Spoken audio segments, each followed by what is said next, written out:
saya Clara Christina, NIM 2005014 dari Prodi D4 Budidaya Tanaman Perkebunan. Pada video kali ini saya akan membahas tentang struktur dan fungsi dari sel tumbuhan. Selamat menonton! Organel sel tumbuhan. Sel merupakan struktur fungsional terkecil dari makhluk hidup. Secara umum, sel tersusun atas nukleus, retikulum endoplasma, ribosom, mitokondria, dan lainnya. Dalam sel tumbuhan juga terdiri dari bagian-bagian yang lebih kecil pula, di mana masing-masing memiliki fungsi dan bentuk yang berbeda pula. Nukleus atau inti sel yaitu bangunan berbentuk bulat biasanya di tengah sel dan mengandung materi genetik DNA dan juga RNA. Fungsinya mengatur kegiatan sel secara keseluruhan. Yang kedua ada retikulum endoplasma, di mana berfungsi sebagai transport intraseluler. Yang ketiga ada ribosom. Ribosom terdapat pada semua sel, yang berfungsi sebagai tempat berlangsungnya sintesis protein. Ribosom terdiri dari dua komponen, yaitu molekul asam ribonukleat atau RNA dan molekul protein. Yang keempat ada mitokondria.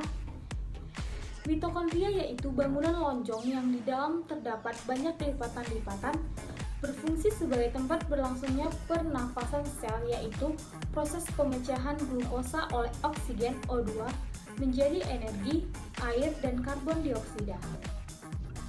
Badan Golgi berfungsi untuk mengekspor protein dari dalam sel keluar sel, membentuk dinding sel pada tumbuhan, menghasilkan lisosom, tempat sintesis polisakarida, serta membentuk membran plasma. Yang keenam ada kloroplas. Kloroplas sebagai tempat fotosintesis dan menghasilkan klorofil merupakan organ subseluler yang berstruktur tinggi. Lalu ada peroksisom.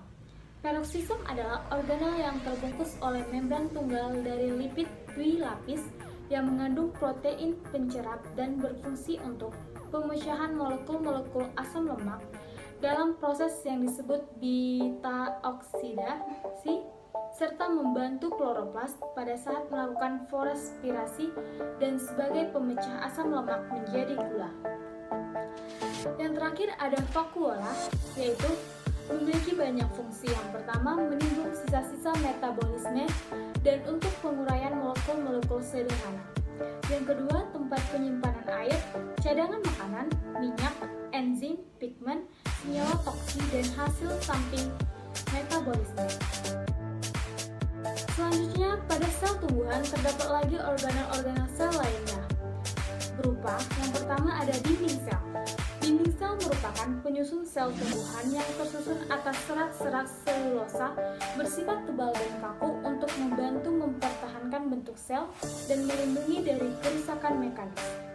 Yang kedua ada sitoskeleton, berfungsi untuk memberinya bentuk, kemampuan bergerak, dan kemampuan mengatur organel-organel serta memindahkan organel-organel dari satu bagian ke sel bagian lainnya. Hal ini disebabkan oleh karena semakin besarnya sebuah sel, semakin rumit serta semakin khusus struktur di dalamnya. Lalu ada membran sel, yaitu selaput yang membatasi sel dengan lingkungan di sekelilingnya, bersifat semi-permeabel dan berfungsi sebagai pelindung, penyaring, dan pengatur masuknya zat-zat dari luar ke dalam sel, serta keluarnya zat-zat dari dalam keluar sel. Baiklah, sampai sini video saya yang membahas tentang sel tumbuhan dan fungsinya. Semoga video saya ini dapat bermanfaat untuk teman-teman semua. Saya akhiri, selamat sore dan sampai jumpa. Never give up in your life. Bye-bye.